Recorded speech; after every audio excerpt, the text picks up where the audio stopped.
Welcome to Get to Know Tucker Bearden. We have Tucker Bearden in the house this evening, and I just want to say thank you to everybody that's going to take time to come and join us this evening.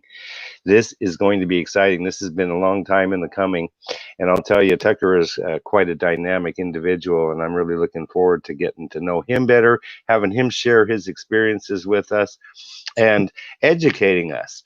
And so I'm looking really forward to it. So I just want to read a couple things about Tucker so that you can start to get to know him a little bit better. He's a keynote speaker, a theoretical physicist, and Asperger's advocate. Like in many other children, he was born with a neurological abnormality that hinders one's natural ability to understand social cues as well as emotional responses, known as Asperger's. He has been through some pretty horrifying experiences. He was fired from over 20 jobs in the past, attempted to take his life, dealt with homelessness, and yet here he is today. And his saying is if you can be a spark that lights the way through the darkness, for even a single soul, your time will have been well invested and your life will have been worthwhile. Welcome, Tucker Bearden. Well, thank you for having me on the show, brother. I appreciate it. You are very welcome. Now tell us where you're coming from. You're up there in North Carolina? Yes, sir. I've been in North Carolina for a while. Came down, left there for a little while to come and visit with some family and friends. Because we got this crisis going on right now with the virus, and I would much rather be with family than stuck up there. It sure makes it nice, actually, that we're going to get some more family time. That's for real. Yeah. Yes, whether we like it or not, I suppose, but hopefully we like it because, it's given us an opportunity to do some new things. That's for sure. Yeah. Well, we have some viewers. Rachel's here with us. We want to say hello. She says hello to us, by the way, Tucker. Rachel. Hey, Rachel. She works with us at the LWN Foundation. She's an administrative assistant. She's also the admin for our Facebook group. Life Begins When You Start Living. Inspire people who inspire others. And she does a great job, and I'm really appreciate her, as well as Christopher Kaysen. And Christopher is such a dynamic guy. He was number 5. You know Christopher, right? I know both of them. You know both of them. I know both of them. Rachel Johnson very well. Big shout out to her, and big shout out to Christopher as well. Like, if y'all don't follow him, please go check him out. He's doing some really awesome things. He makes calendars. Yeah, for autism. He makes a lot of stuff. He's really into art. That's for real. And I really love him. He's been on our Get to Know broadcast as well, and so it's pretty cool. Now, Tucker, you are a Ziegler Legacy certified speaker. Yes, sir. I don't know why that didn't come out. I thought I adjusted that. A Legacy certified. I'd like for you to tell us about that. What does that mean? I mean, I know who Zig Ziglar is. I mean, although he's not with us anymore, his son's running the show, but you educate us about this. So, certified Ziegler Legacy, basically, my job is to carry on Zig's message and to be the embodiment of his spirit. I mean, when I go and speak on stage, my job is to make people remember Zig. And everywhere that I go, I follow his standards and I uphold them, and I basically make sure that his legacy is never forgotten. So I actually became a certified Ziegler Legacy at random. I mean, Tom Ziegler called me up one day after apparently he got to see me speak on stage. And he told me, he said that he saw his father on stage, and he said that I would do greater things or be able to impact more people from stage than any Ziegler that ever lived or ever would live. And he wanted me to carry on his father's legacy. So he actually grandfathered me, or I guess you could say, or sponsored me into the legacy program. So there's like less than 20,000 Ziegler legacies in the world, and I'm the only one that ever got sponsored in. So I thought it was kind of cool. I was like, That's hey, very cool. yeah. That is very cool.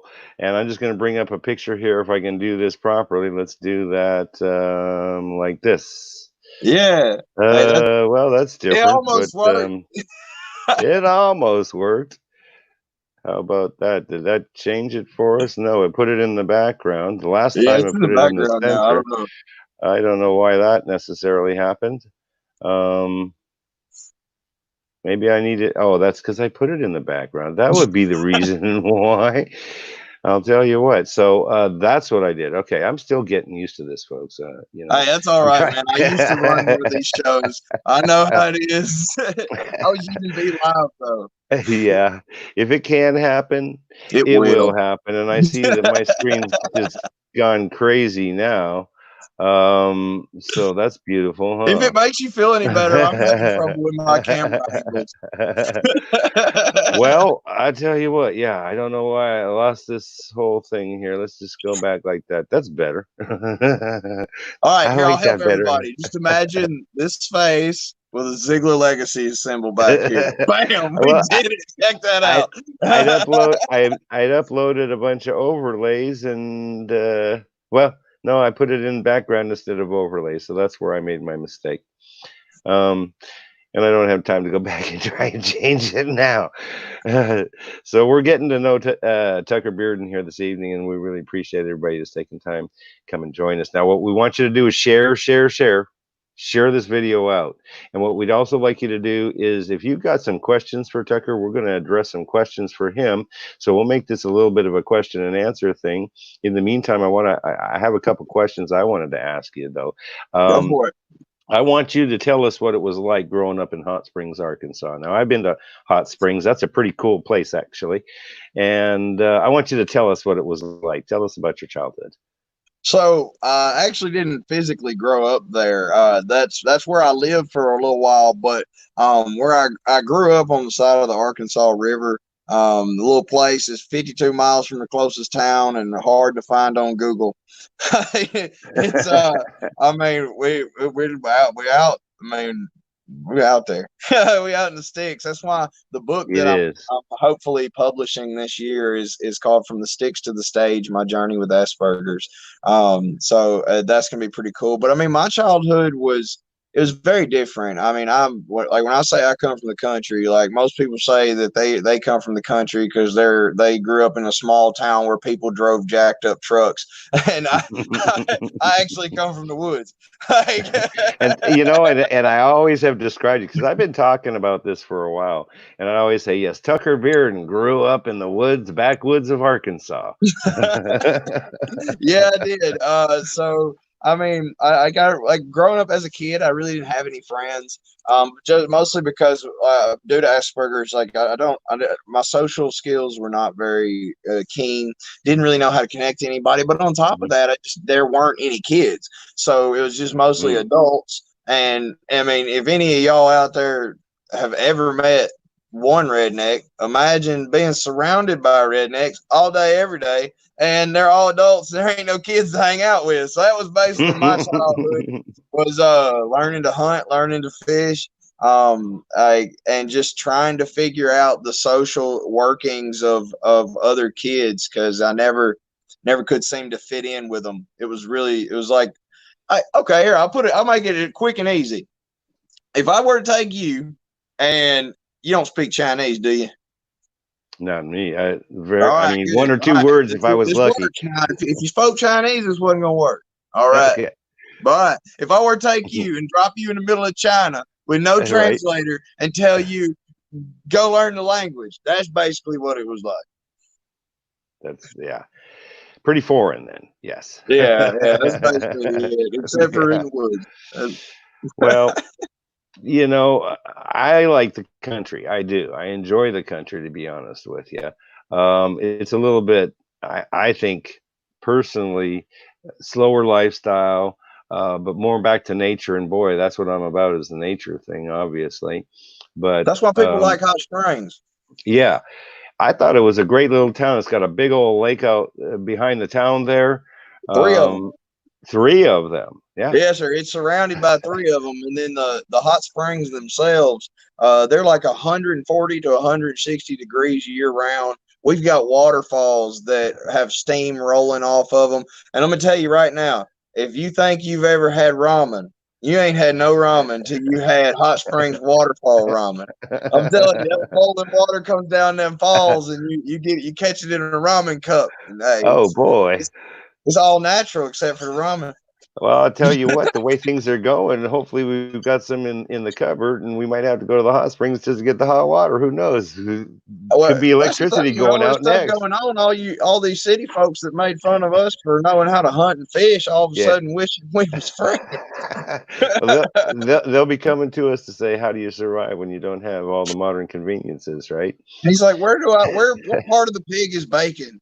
Yes, right, exactly.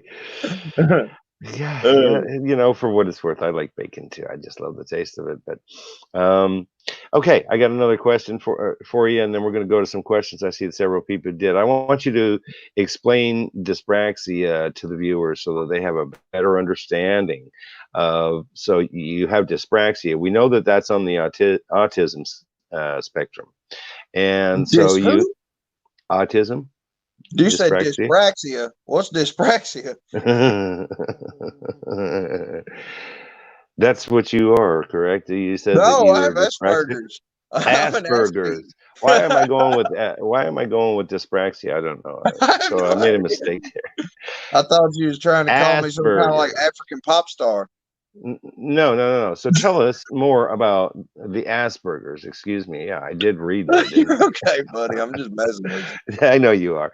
But tell us about that. Tell us as a kid a little bit about that too. You said you didn't have friends, but No, tell us no. about how what it was like, and then what I'd like you to do is then bring us to the point where, okay, you've got Asperger's, you don't like being in crowds, but you'll explain that more for us. And then there was something that happened, Mhm. and so we want to know what was that moment that is like, okay, things are going to change. So I'd like you to Okay. kind of tell us this.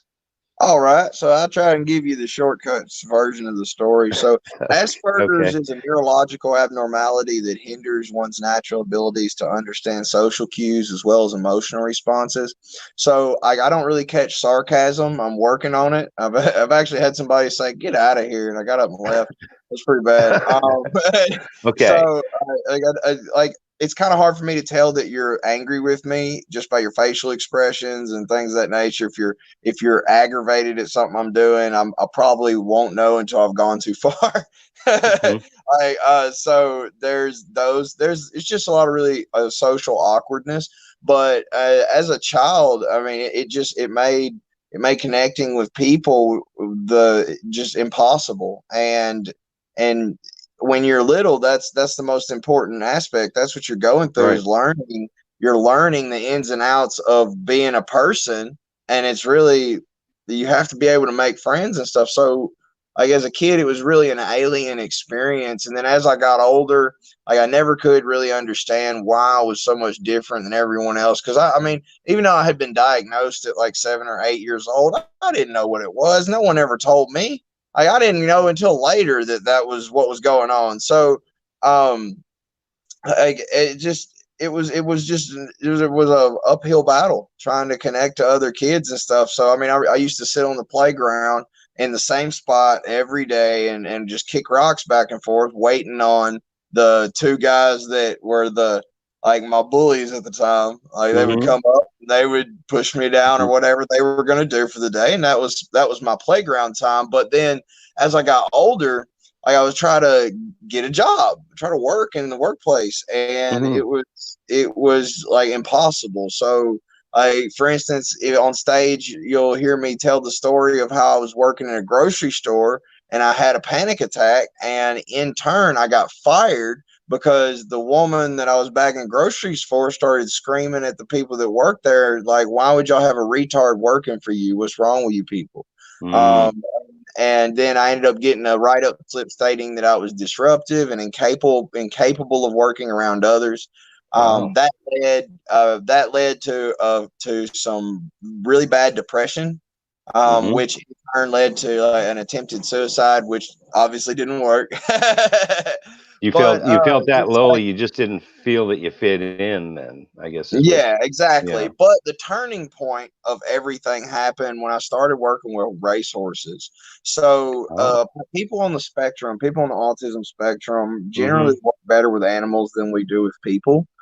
This is a known fact, and it's got a lot to do with energy, but that's the energy and the way that our body perceives it. But that's a whole nother conversation.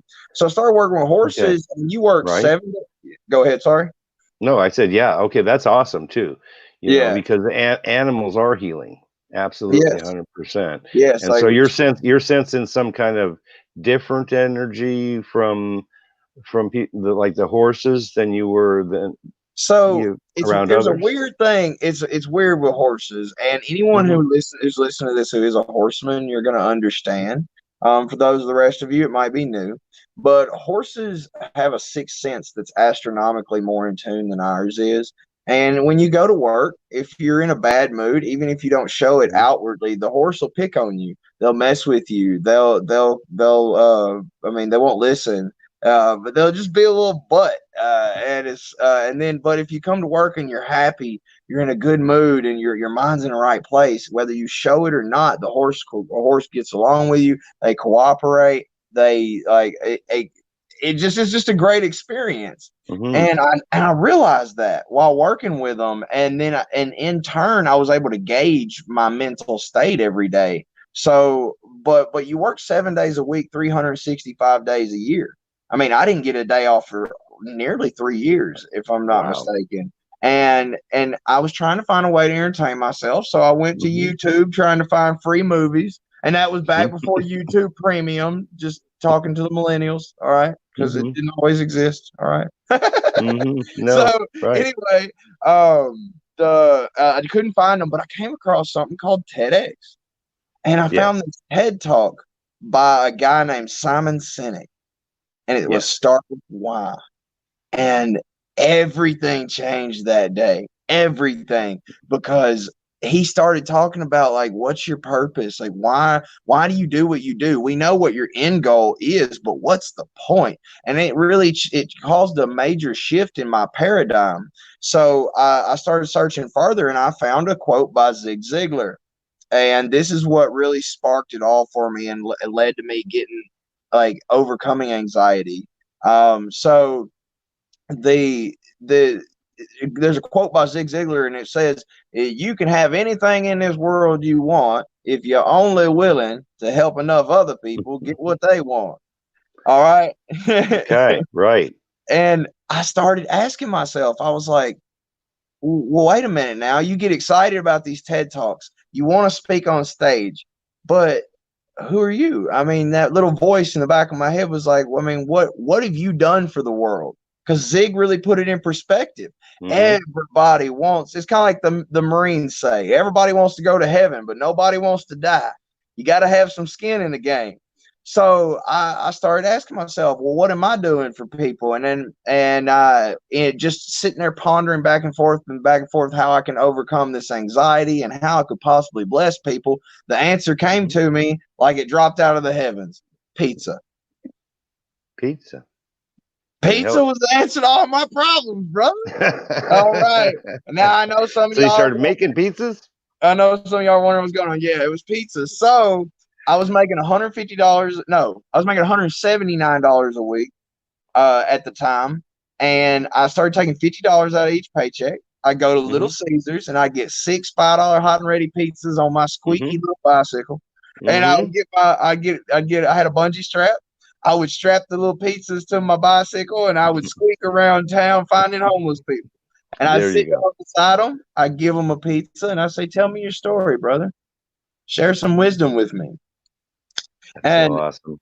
if we have time, I can lead you into the actual story that taught me how to overcome anxiety.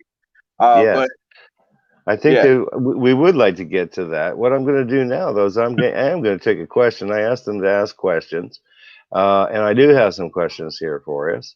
So let's just go to Rachel. I know it's here somewhere. She wants to know how your conferences that you went to, how did that go for you? Was amazing. I ended up the last conference I went to. By the way, what she's referring to is the Habitude Warrior Conference. So big shout out to Eric Okay. Swanson for putting those on. They're absolutely phenomenal. So the last conference was actually a really special one for me because I the conference I did before that one, I was homeless. And then I ended up getting to this conference, and now I've got my own place. My dad has his own place and everything. But what was really cool is, like, not only did I go into this conference like clinically depressed. I mean, it was really, really bad because I thought I was going to let everybody down. Right. And then I go up there, I put on the best show that I've ever put on in my life, gave the best keynote I've ever given, got like a 12 or 15-minute standing ovation. And then I met my new girlfriend, which Oh, is the first actual like legitimate relationship I've had in like 7 years. now So I just I'm want to really know, excited is this who about you're talking about? that. No, Tell us that's about Yuri. this. No, she's one All of the right. MCs there. There's more pictures. If you've got I pictures from the I conference, I pulled a couple pictures, I okay, bet.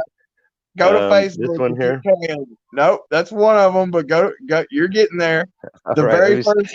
let me see what else I've got here. I didn't pull a whole lot of You can pictures do for it. you. I believe in you. See, I got the Crown Plaza here. That's what I got. But I pulled a few, not a whole lot. But I'll also then I'll just put this one up here. She has purple hair. Okay, so I didn't get that particular one, obviously. That's all But I good. did No get this. problem. I did pull this one, That's Brian and I know Tracy. who that man is.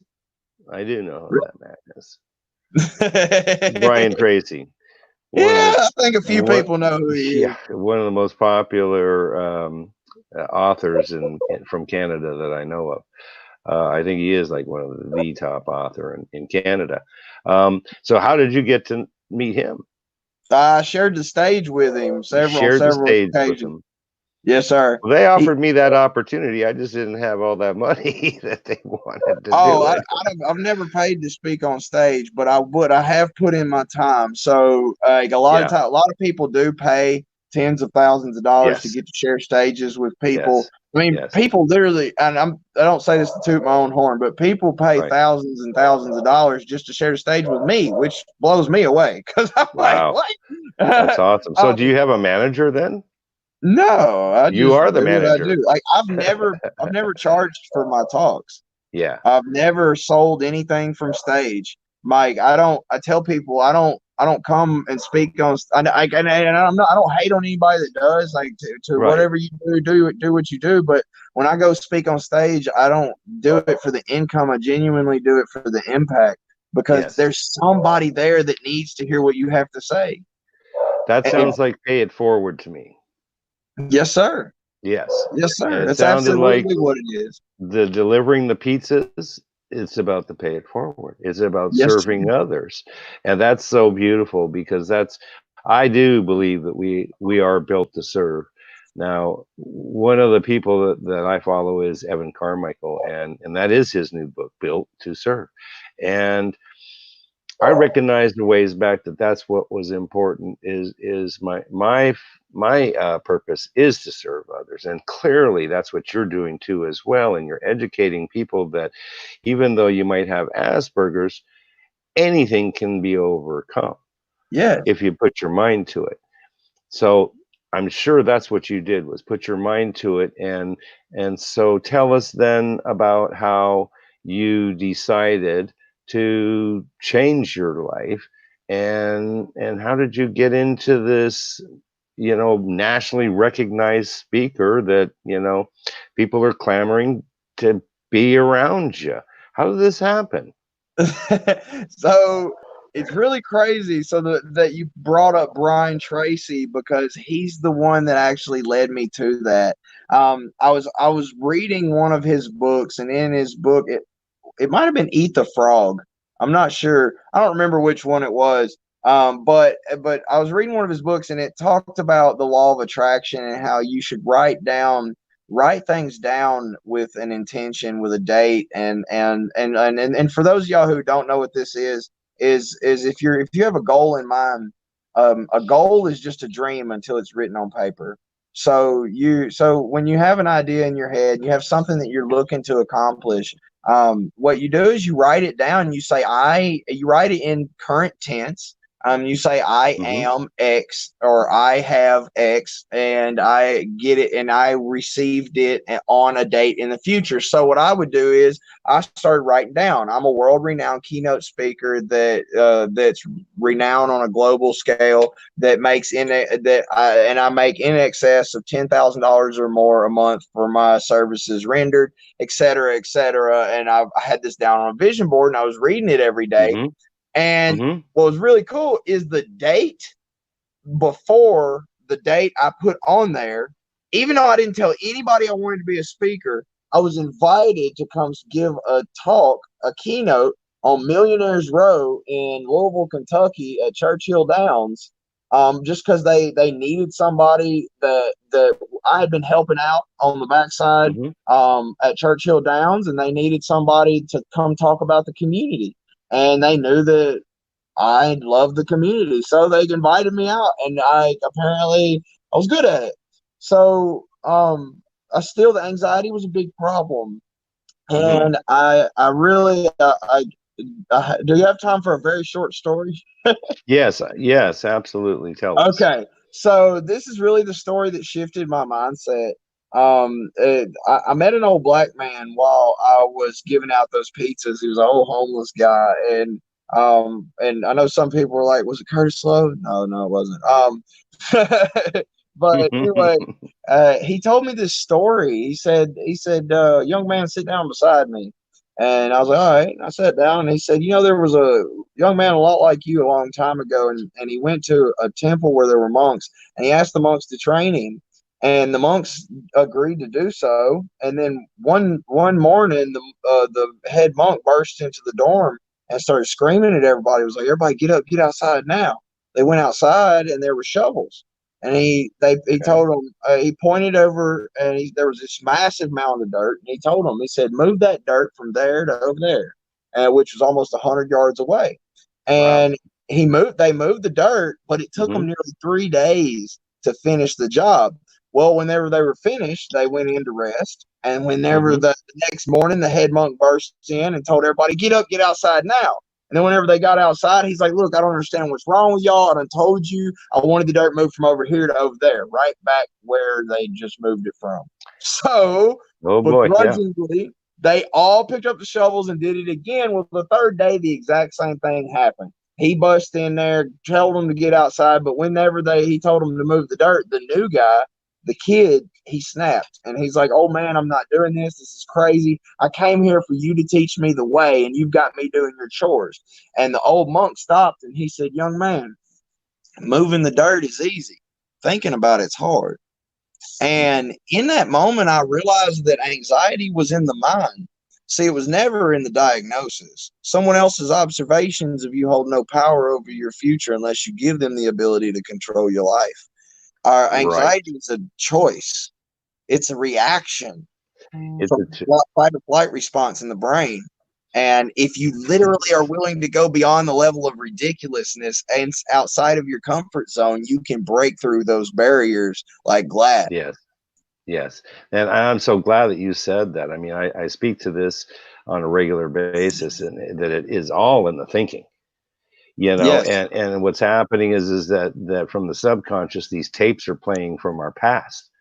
And so it's all about using these intentions and these I am Mhm. affirmations to start working on changing that thinking so that you can overcome it. And that's an interesting statement. And I'm sure that some people, that comes to them as maybe a shock. That's like, oh no, it's part of the disease. Yeah, and Well, that's I mean, that's wrong, because the only reason people say that is because there are medications that are allowed to be prescribed for it.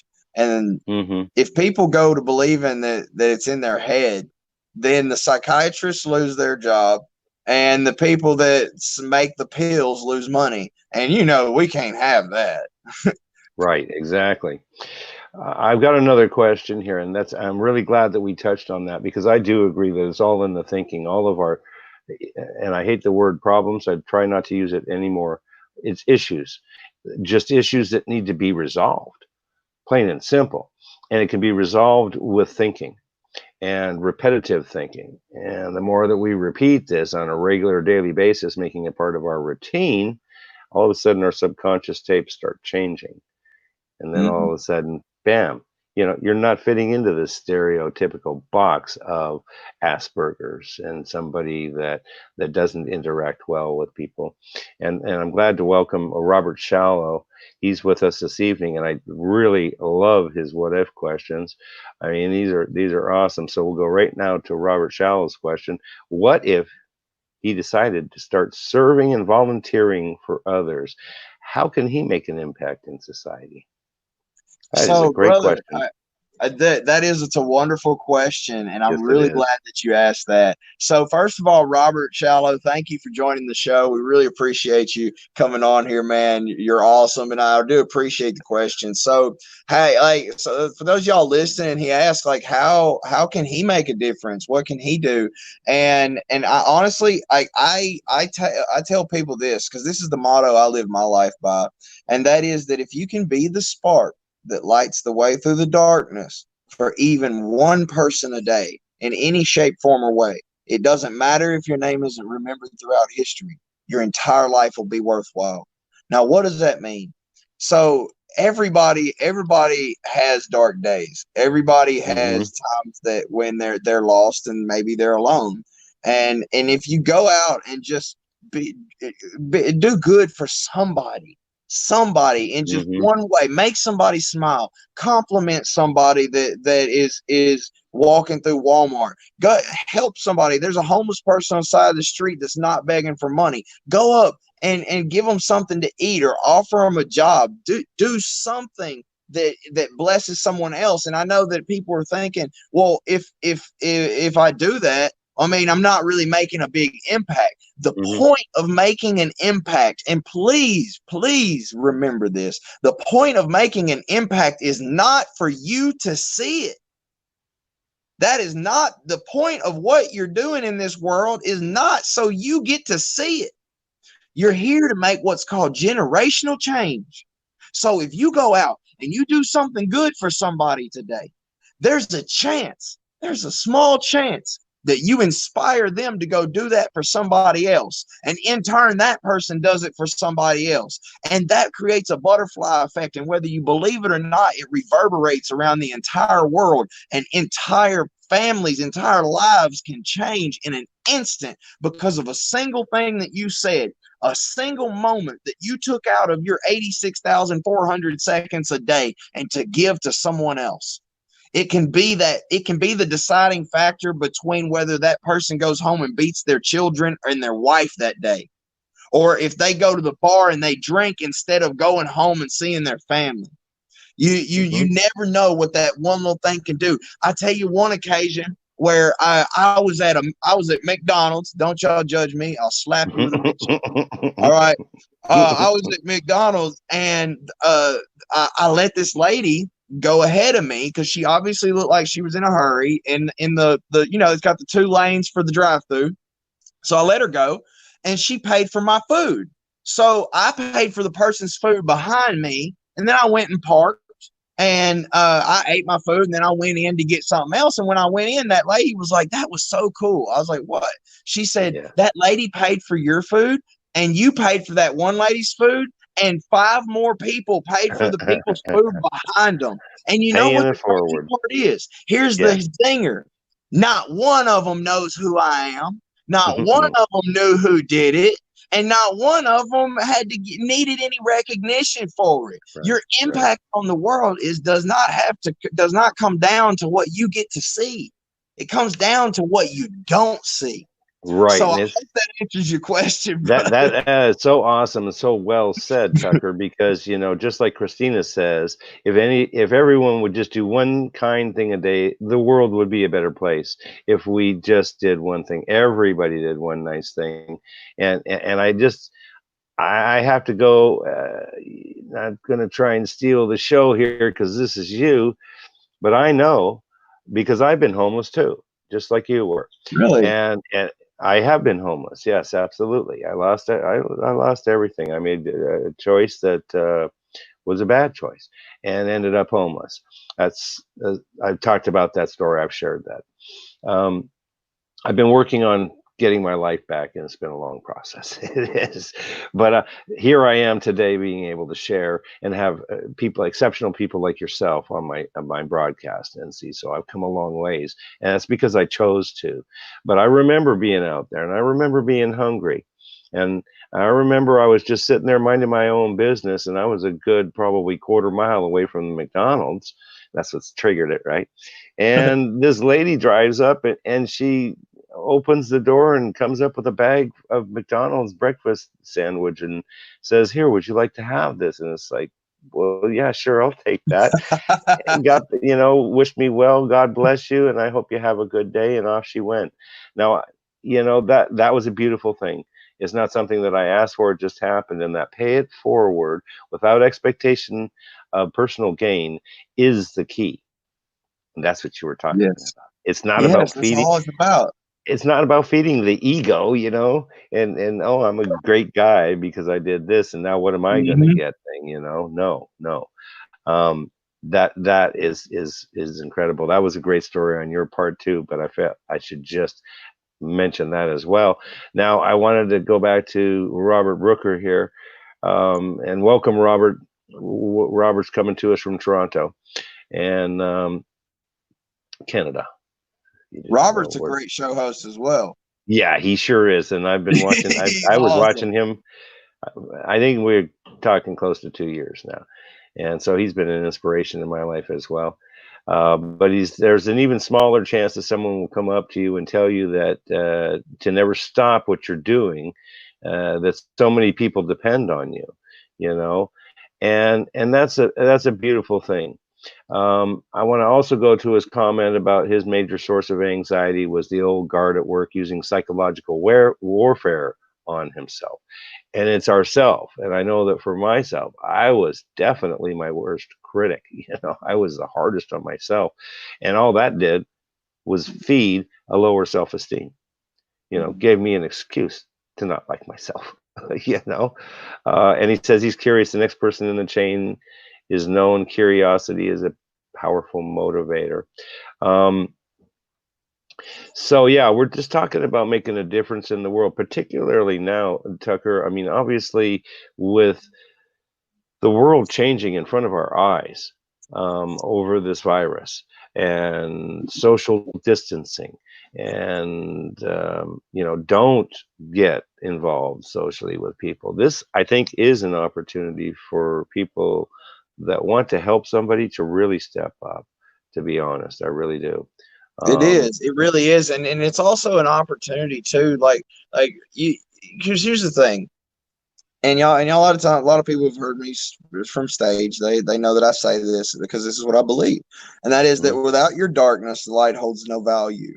I mean, pain, it genuinely is a teacher whose lessons are more rarely forgotten. And you have to keep in mind that your past doesn't define you, it refines you. So take these moments, these moments where it seems like the world's falling apart, and use them to put back together some of the pieces. So one of the stories that I tell people is after I attempted to commit suicide for the second time, I went down to a creek, and I was while I was there, there was a group of bald eagles building a nest. And as I watched them put the pieces together, piece by piece by piece, I realized something. And that is the most beautiful things in this world are what are made up of tiny broken pieces brought together to do something great. So in these times of turmoil, mhm. this is your opportunity. I mean, they're fixing to quarantine everyone in the United States. Take this opportunity to bring those broken pieces together and create a home.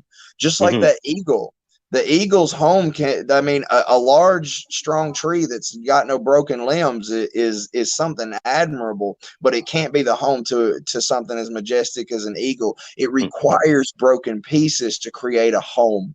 And this is the first opportunity that we've had in a very long time where you're being forced to stay home with your family. Like you no more family reunions at the funeral. Okay. No, Right. like I everybody has family reunions at funerals. No more of that. All right. Come together. That's it. Take this That opportunity is. to build something. I mean, I you don't agree. get them very often. And I think I really believe this. I'm getting the chills now thinking this. And I think that this maybe was the paradigm shift for the world to recognize that now it's time to really get real and to really share our love, get to be with our family, stop the hustle and bustle because we can get wrapped up in that, in the work and, get up, get dressed, go to work, come home, eat dinner, watch some TV, go to bed, get up, go to work, and it becomes mundane. And now we get the opportunity to be with our family, Yeah. um, whether we liked it or not. Like I said, but I think it's a And great that's the thing. opportunity. You have I to mean, embrace it for what it is. absolutely. And that's what I'm trying to do is embrace the positivity in what seems like the darkness. And you made that comment. You know, the darkness helped define us. And I know that's from our most adverse and most difficult, painful situations can become our platform if we allow it. That's clearly what you've done. That's so awesome. Yeah, And man, so, because that's the thing is that like the things that you feel like are going to destroy you, like the times whenever you like that you didn't do good at work, you were in a bad relationship, or things yeah, just didn't go right with the kids, something like that. Like you right. have to take each and every one of those moments and look at them as they're not losses but lessons. Your Yes. mess is your message. You have to take those and understand that they are strengthening you. Like you're gonna walk through the fire, you're gonna get burned, but the strongest steels are forged in the hottest fires. And Exactly. you Good you point. you without the pain, it's not gonna make any of the other stuff worthwhile. And to be completely blunt, if you ain't been stomped into the dirt, hypothetically or physically speaking, throughout your life in some way, shape, form, or fashion, what chance do you have of becoming a good person? You have no reason to be good because you don't know what bad looks like. That's a very good point. That's a very Yeah, good point. you need Uh, it. exactly. I did want to go here to Adam. Adam is our dyspraxic champion. He comes in all the time on my broadcasts. I really appreciate him. He's staying up late tonight. He's in the UK, and he deals with dyspraxia, which is on the autism spectrum as well, and the social situation. And he's working on a daily basis. He's gone through, and I'm sure that he won't mind me saying this because he's shared it on my broadcast before. But he's been there with the suicidal thoughts, and tried to take his own life, and yet has come back from that to be able to try and help people. And that's what he's talking about here. He's willing to sacrifice himself to just sit and talk with others when they feel suicidal. And then 48 hours later, see them in their loving life as a result. And that's so awesome because when we take the risk and step over the fear to help somebody, doesn't it make such a huge difference? And then you feel better as a result of that because you Absolutely. And help here's the somebody. thing, Adam, I'd like to commend you for what it is that you do and just publicly thank you. And everybody, if y'all look up Adam Shelton, I'm gonna look him up. I'm gonna find him. Hmm. Like, by the way, buddy, you're well more than welcome to add me, connect with me. I'd love to speak with you and hear more about your story. Y'all go connect with him because what he's doing is Hmm. huge. I mean, like, and here's the thing. I want to connect Adam's mess with his message for just a moment, Hmm. and so that people understand why it is what he's doing has such an impact. So Adam had suicidal thoughts, and Hmm. however he got through that, and now he's on the other side and he's helping other people. Now, this is the point that we're talking about of walking through that fire. Depression and suicidal thoughts come from a lack of understanding purpose. So when we say I'm bored, boredom is a lack of appreciation for life in itself. It's experiencing something outside of the moment, or it's a lack of experiencing something inside the moment, whichever way you want to look at it. So when you get depressed, and believe you me, it's hard to tell right now, but I've suffered from really bad depression, and suicide's been an issue throughout my life, my family's life, and the suicidal thoughts and depression come from not waking up with a purpose that day, something that you don't have anything to accomplish, and that's where it really, no matter what happens to that breaks the final straw that breaks the camel's back, that's where it all starts. And what happened was Adam made it through the suicidal thoughts and depression. And now, since he's able to share that with someone and to help someone else, now he wakes up with a purpose. So the thoughts aren't there anymore and the depression is subsiding. See, pain is in a direct connection to purpose, but it is the most, it's the most powerful thing that you have in your arsenal. So embrace it, embrace the darkness, and use it to find the light, and then share that spark with someone else. Exactly. That's so beautiful. I love the way this show is developing, and even though I might have had a few questions here, I love the interaction too with the viewers. I think because it's important. This is for the viewers. This is the Get to Know broadcast has one purpose, and that is to introduce people that are making a positive impact in society today. That's its theme. And you are making such a positive impact. We've got people in our audience like Adam Shelton and many others. I want to go to Robert Shallow again. He's making an impact in the community as well. Dynamic guy. He has a question here. Again, I love these what if questions. What ifs are always awesome. They're really great questions, and so he says, what if I decided to spend more time and sit down and talk with the family? What type of stories will I hear that I've been missing out on? There you go. And that's the thing, is that you never know what it is that you're missing out on. A lot of times kids grow up and they don't have a connection with their parents, and I'm going to tell you this. Kids, and a friend of mine by the name of Joshua Colella taught me this a long time ago, and it really resonated with me and changed my perception of how to spend time with children. And that is, children spell love Time.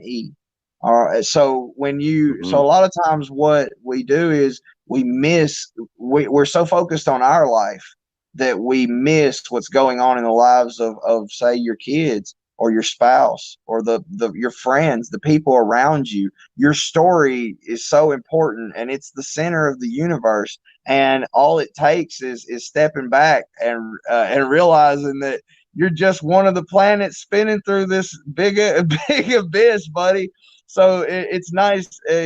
So when we have a moment like this, and these we've got these things that are going to force us to be around our family, take full advantage of it. You never know. There's a whole life you're missing that your kids don't tell you about. And you find out later in ways you don't want to. Exactly. And I just have to mention that I heard someone say that maybe the reason this happened was that the world and nature has a way of shifting so that it gets more on track. And this is certainly one of the things that we can benefit from now, because I know when I was younger and my kids were young, I was gone all the time. I was on the road 2 weeks a month.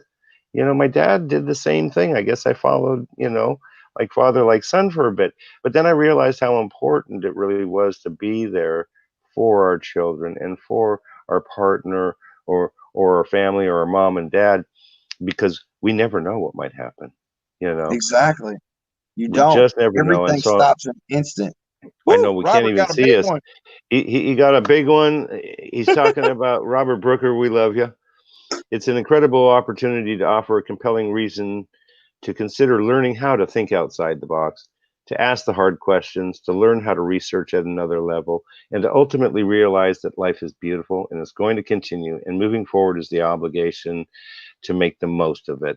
And I'll just say learning to serve others, because that is, I think, that I honestly believe we are love, and you're expressing that love tonight. We're talking about how we need to love our situation, even though it might seem like, oh, my world's coming apart. And many people's situations are changing drastically, but now is the time to think outside the box and to make the most of these opportunities. Um, Great questions. Now, I'll go back to one of my questions, and I'm going to say, I want you to tell us what you think a good leader is made of. How does a good leader act? What do they do that makes them a quote good leader versus a bad leader? A great leader starts with why. Why do you lead? Like why are you in the front? You know, it's like there's an old story of a general that was being taught how to lead an army at one point, and he laid a string on the table, and he pushed the string from the back to the front, and noticed that it collapsed upon itself. But then suddenly, when he grabbed the string from the front and pulled from the front, everything straightened out. So a good leader is somebody who leads from the front, but doesn't do it with what's behind them, or what are the actions that need to be taken in mind. They do it with their why in mind. Hmm. So Hmm. I feel like a great leader is somebody who understands thoroughly what's the goal, why are we going towards it, because at the end of the day, if my goal is just to make money, and I say, all right, I want to make some money, this, that, and another, and I go out and I'm leading a team, and then I get my teeth kicked in, hypothetically speaking, Hmm. and I'm getting beat, getting beat. If there's no why there, what am I going to fall back on and go, no, no, no, I have to do this. I have to. If I don't, this is what's going to happen. It's like me. I work out every single day. And in the mornings, like when I'm doing my workout, when I get to the final point where I just know I'm going to collapse, there's nothing left I can do.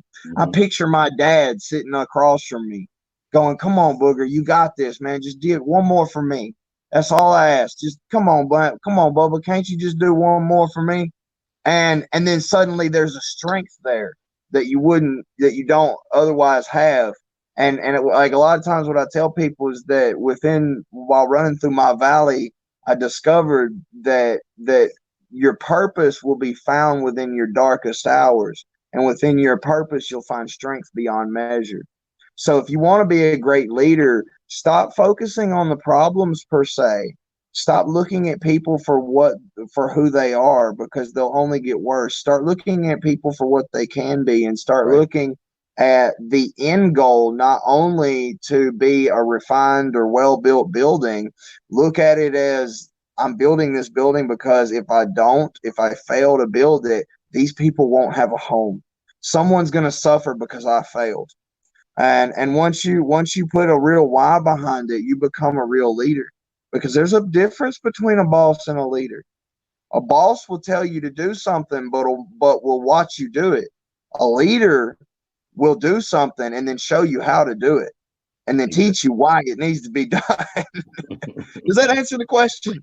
That's really good. That's very good. And I 100% in agreement with you. Exactly. That's what we need to do.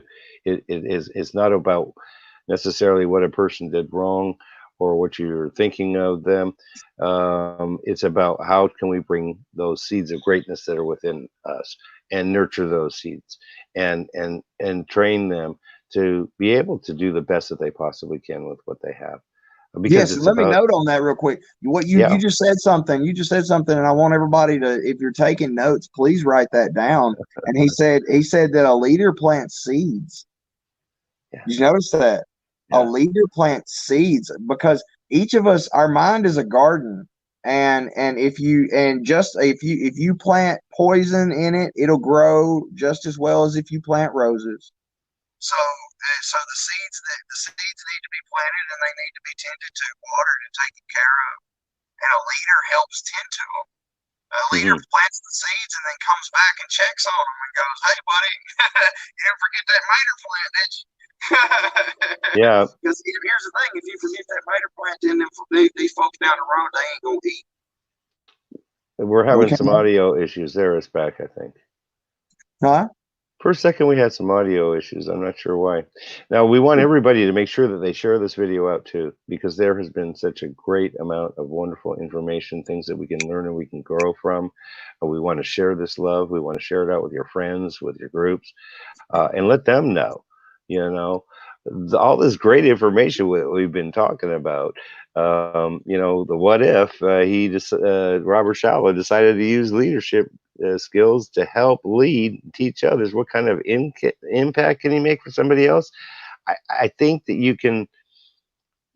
I want to answer this, and I'll let you answer it then. Go for That it, you can buddy. actually give a person the purpose that they've been lacking in their life, Woo. and to be able to be a contributing member to their family, to their society, to their community, and take them maybe from a situation that they're ready to check out, but now they have a reason, you know. And it all starts within ourselves. We have to have it within ourselves. Now, I'd like you to answer that part. How do you feel So, about that? man, you just hit the nail on the head, brother. You really did. Because here's the Okay. thing: that's what Zig Ziglar did for me, and he didn't even know me. I mean, when he said you can have anything in this world you want if you're only willing to help enough other people get what they want. He never knew me. And that quote was written down, and I never met him, and he never spoke it to me. But the fact that he spoke it resonated Mhm. so deep within the catacombs of my own spirit that I was able, that inspired me to go out and make a difference. And now I get to impact people on a global scale, and those Mhm. people impact other people. He didn't even know me. I mean, what if you decided to Mhm. use your leadership skills, Mr. Robert? What if you did teach others? What kind of impact? The question isn't what kind of impact will you have on others. The question is, when are you going to make the impact? Yeah, right. What are you waiting for? Exactly. It is time, and that's part of what I do believe, that we were all going back to the built to serve. That is part of, I think, everybody's purpose, to serve others. Now, I want to do this because I know Mona. Welcome, Mona. We really appreciate your comments. Now, I know that she's going through a few things, and I want you to give her some direct advice here.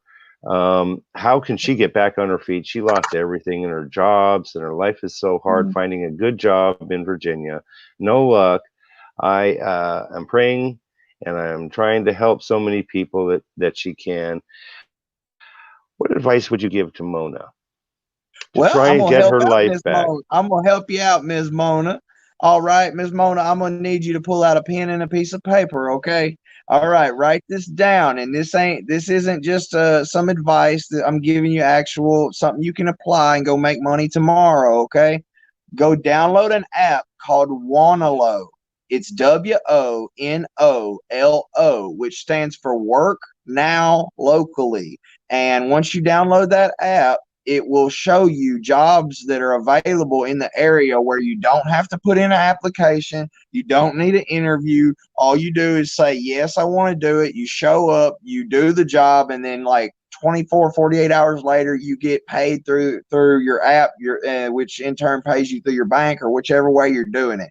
It's Wonolo, WONOLO. I used it to make extra money and get back on my feet back whenever I was homeless. I was trying to get by. I didn't have no food. I mean, literally, I was doing jobs that were paying $100 a day, $120 a day. Some of them are only 75 or 80, but you might only work for an hour or two. You might work for 8 hours, but either way, you don't need an application process and you get paid. It works really well. So first of all, I would say Awesome. do that.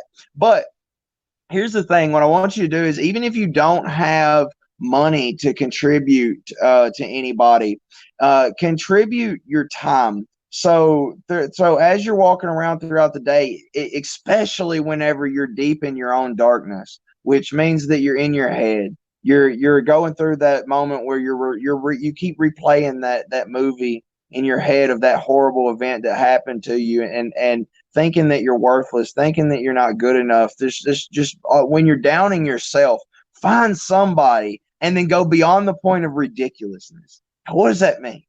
Okay, upon the point of ridiculousness is whenever you get excited, you excite yourself beyond your comfort zone, and you rush into something, which, like for me, was complimenting people. So go walk past somebody in the street and just, oh my God, brother, that's such a nice shirt, bro. Dang, man, you looking good today, man. Like how where do I get something like that? Or you walk past a woman, you want to see a woman's eyes light up. You want to see her happy? You say, good morning, gorgeous. Oh, man, those shoes are beautiful. What kind of shoes are those? I've been looking for some for my girlfriend. And that's the key to it. Say my girlfriend, because then as the defenses go down. Man, I've been trying to find something for my girl. Well, what is it? Where'd you get that from? Just be that spark for somebody. And here's the thing, her name was Mona, right? Yes, Mona. Okay, so Miss Mona, just keep in mind that when you're the spark in the darkness for somebody else, it takes being that spark multiple times to ignite the flame. So once you're the spark enough times, the kindling gets lit. And once that kindling lit, you become a raging flame that lights the world around you. And that's what you got to do is just remember that tiny spark every single day matters. Stick to it just for 30 days in 30 ways. Be the blessing to somebody. And I give that as a challenge to each of you. Just try it. Write it down. Get you a calendar. Don't say you're going to do it. Do it. Get out there and actually take 30 days and write it down. What's one good thing I did for somebody today that I didn't do yesterday?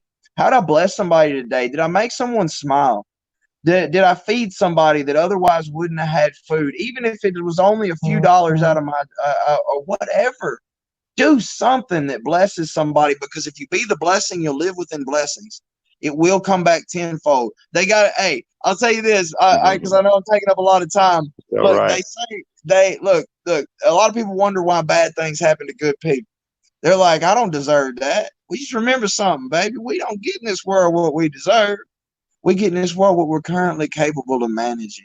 Right. If you can't manage 86,400 seconds, which is one day of time, and you can't manage to give up some of that to bless somebody else, what in the world makes you think that you're ever going to impact on a larger scale? If you can't manage $10 or $100, don't think you'll be a millionaire. If you can't keep an acre of land mowed, don't think you're going to end up with a farm. You have to learn to manage what you have now and use that to make an impact on one person every single day while working towards something worthwhile, just a worthy ideal.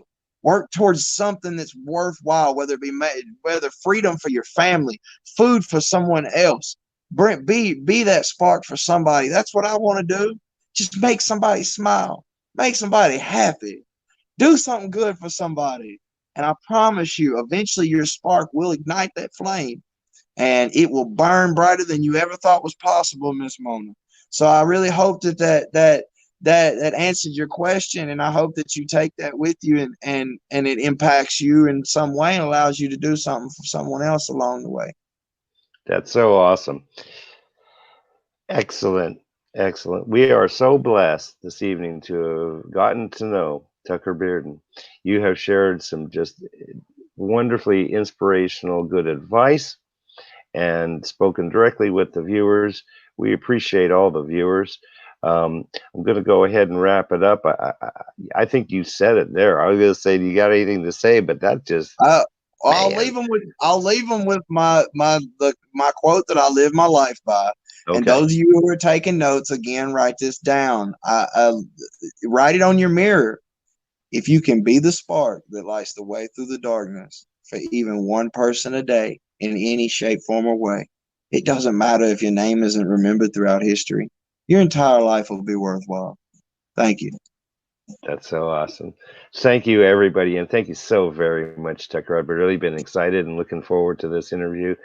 We appreciate you, and we honor the fact that you've come to share your wisdom with us this evening. Thank you, everybody.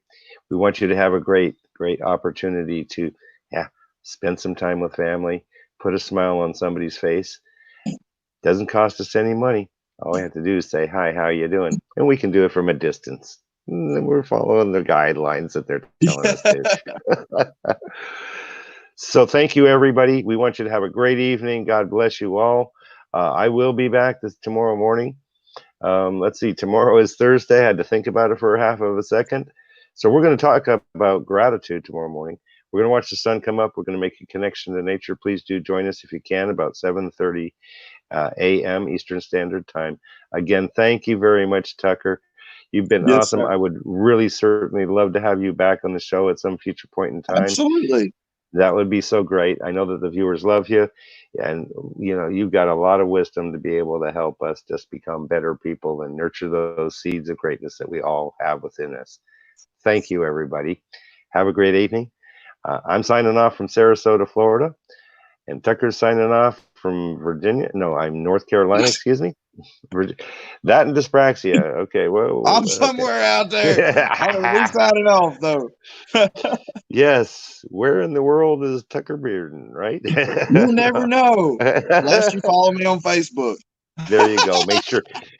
That's what we want to do too. Now, how can they get a hold of you? I want you to go ahead and tell them now. All right. So not to sound cheesy, but if you have trouble finding me on Facebook, you can literally Google Tucker Bearden, and you'll see all the TV shows I've been on, all my radio shows, magazines, things of that nature. But I'm on Facebook. That's really where I do most of my stuff. I know that everybody's rocking all these other platforms, and hey, y'all are awesome. So keep being awesome. Tucker's not that cool yet. So I'm on Facebook. I'm also on MySpace. That's a joke. Don't go to MySpace. There's tumbleweed.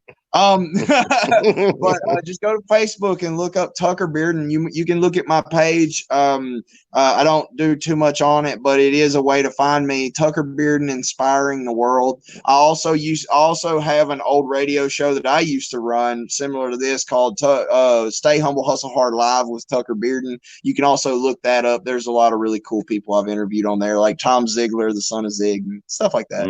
But yeah, holler. Yeah. Your website, go ahead and spell that off for them so they can get that. Oh, it's Tucker Bearden. Very simple. I know it is. Yeah, tuckerbearden.com. It's my first and last name.com, but don't make fun of me. It's not great. All right. Awesomeness. Thank you so very much. Okay. Make sure that you reach out to Tucker. He is so awesome. I've seen his website. He's got a lot of great stuff up there, and you can get to know him even better. Wonderful. All right. Thank you, everybody. Have a great evening, and we'll see you soon. Bye for now.